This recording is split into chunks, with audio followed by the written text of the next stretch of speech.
When you hear the name Melo, who comes to mind? Is it current NBA All-Star LaMelo Ball? Personally, when I hear the name Melo, I think of one man only, Carmelo Anthony. Melo emerged from the streets of Brooklyn, New York, and he kicked off his professional sports journey playing for Syracuse University. At Syracuse, Melo gained notoriety from his elite scoring, averaging 22 points, 10 rebounds, and 2 assists, which won them the NCAA Division I championship, the only in their history.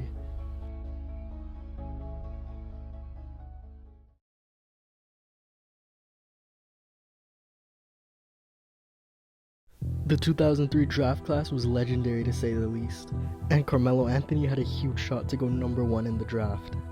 But in the same class, there was the chosen one. In his senior year, LeBron James averaged 29 points, 9 rebounds, and nearly 5 assists, which landed him at the number 1 overall spot in the 2003 NBA draft, which landed LeBron in his hometown of Cleveland, while Melo fell to the 3rd pick, being drafted by the Denver Nuggets. Melo was immediately thrown into a dumpster fire with the Denver Nuggets. The season before drafting Melo, the Nuggets were at the bottom of the NBA with only 17 wins. But Melo was able to lead the Nuggets to 43 wins, while averaging 21 points, the most of any rookie that season. To be honest, it looked like Melo was on pace to win Rookie of the Year. In fact, Melo won Western Conference Rookie of the Month for every month of the season he played. I mean, there was nothing between him and that Rookie of the Year award, besides LeBron James. In what many people consider a robbery, LeBron James won the Rookie of the Year over Carmelo Anthony. Both LeBron and Melo had cases to win Rookie of the Year. LeBron lived up to the expectations the media gave him, and also led his Cleveland Cavaliers team. But Melo led all the rookies in points, and was able to take the Denver Nuggets to their first playoff series in years. In the 2 meetings that LeBron and Melo had in the regular season, the Denver Nuggets were able to beat the Cleveland Cavaliers each time.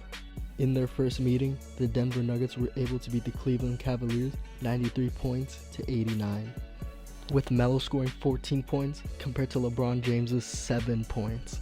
In their second meeting, the Nuggets won by 12, with Melo scoring 26 compared to LeBron's 19. Whether you believe if Melo was robbed or not, his rookie season told us one thing: he was destined for greatness.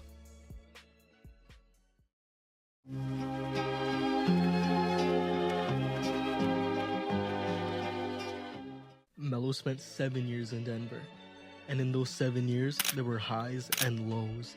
I mean, the West back then was a gauntlet, and Melo was stuck in a cycle of making the postseason just for it to end in disappointment. Eventually, Melo wanted out. He wanted to compete for championships. He wanted to go home.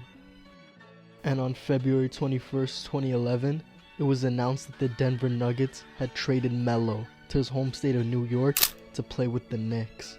In a full circle moment, the kid from Brooklyn found his way back home, and he was out for buckets. And his first night in the Garden was against the Bucks.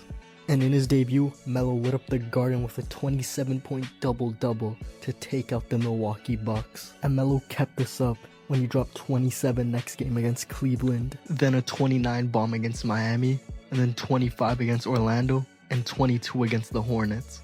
In Melo's first 5 games a part of New York went 3-2, with Melo averaging 26 in those games. And just like that, Melo became the new face of New York.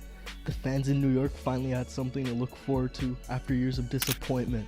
And for the first time since 2004, the Knicks finally made the playoffs. In front of them were Boston's big 3, Kevin Garnett, Ray Allen, and Paul Pierce.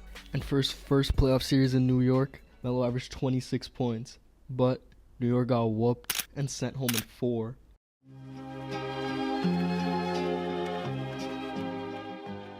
At the start of the 2012 season, Melo was balling out, but New York's record didn't show that.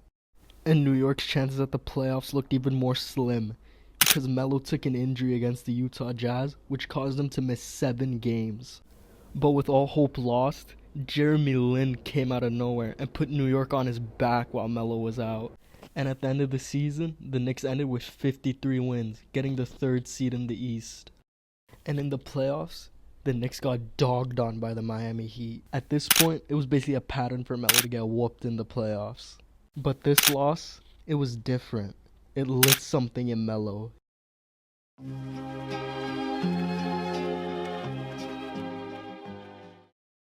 When 2013 came, the Knicks ended up having their best season in a decade.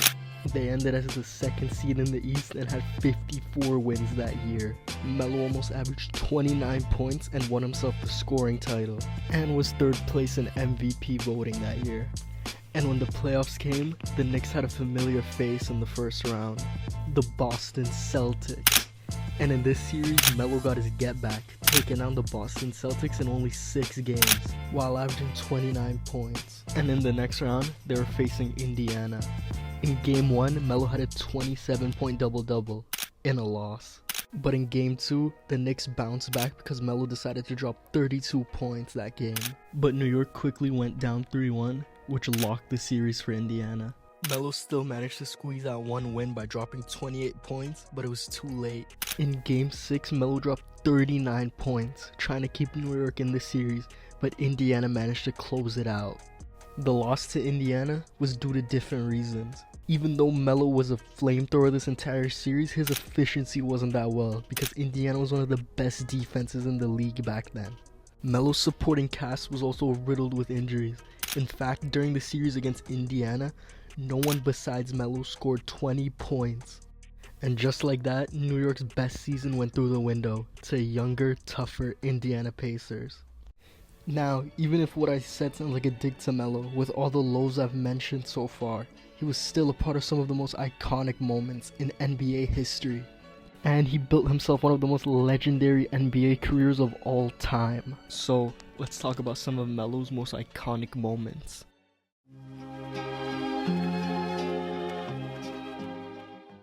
April 2nd, 2013, the Knicks entered Miami riding a 9-game winning streak. But standing in their way was the defending champions, the Miami Heat.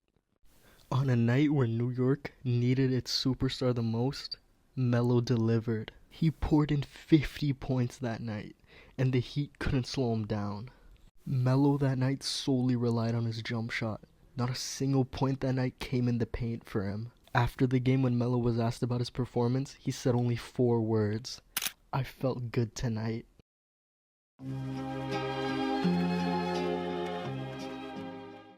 On January 24th, 2014, the Knicks had a guest in the Garden, the Charlotte Bobcats, and Melo welcomed them with the greatest performance in Knicks history.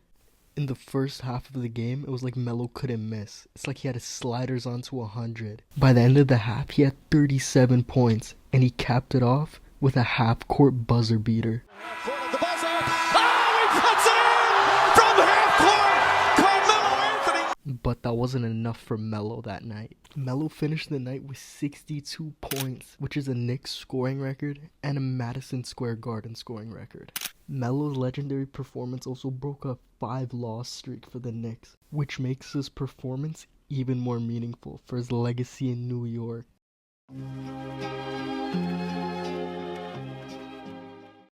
April 8th, 2012, the Knicks were facing the number 1 seeded Chicago Bulls, led by former MVP Derrick Rose. And this game had Madison Square Garden holding its breath. Derrick Rose had dropped 27 points, which led to the Chicago Bulls having a 3-point lead with seconds left in the game. And New York trusted only one man to take the game-tying 3.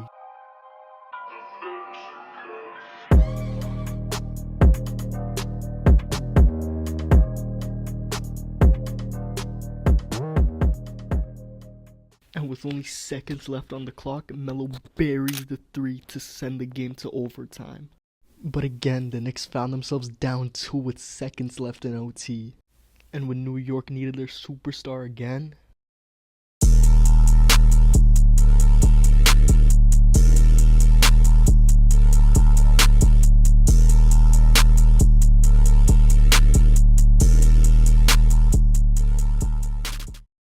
he delivered. Melo had the entire Chicago Bulls roster facing deja vu with another 3, this time to take the win. This night reminded everybody in the league why Melo's one of the most clutch players of all time. At the end of the night, Derrick Rose finished with 29 points, while Melo finished with 43 points. Even with all his iconic moments, New York's front office couldn't ignore the lack of playoff success. And eventually in 2017, it reached its breaking point, and it was clear that Melo's days as a Knick were over. Even though Melo's time in New York wasn't filled with postseason success, it still had some of the most iconic moments of all time, making Melo one of the greatest Knicks of all time. After his time in New York, Melo went to OKC, Houston, Portland, and ended his career in LA, never winning a championship. Nowadays, Carmelo doesn't get the attention and recognition he deserves. He's one of the greatest players of all time, one of the greatest scorers of all time, and has a scoring title to his name. He's a 10-time All-Star and 6-time All-NBA player. But Melo is slowly fading out of the history books. Jokic took his number in Denver, and Jalen Brunson led the Knicks to their first title in decades. Some people are even calling him the new king in New York. So now, when you hear the name Melo, who do you think of?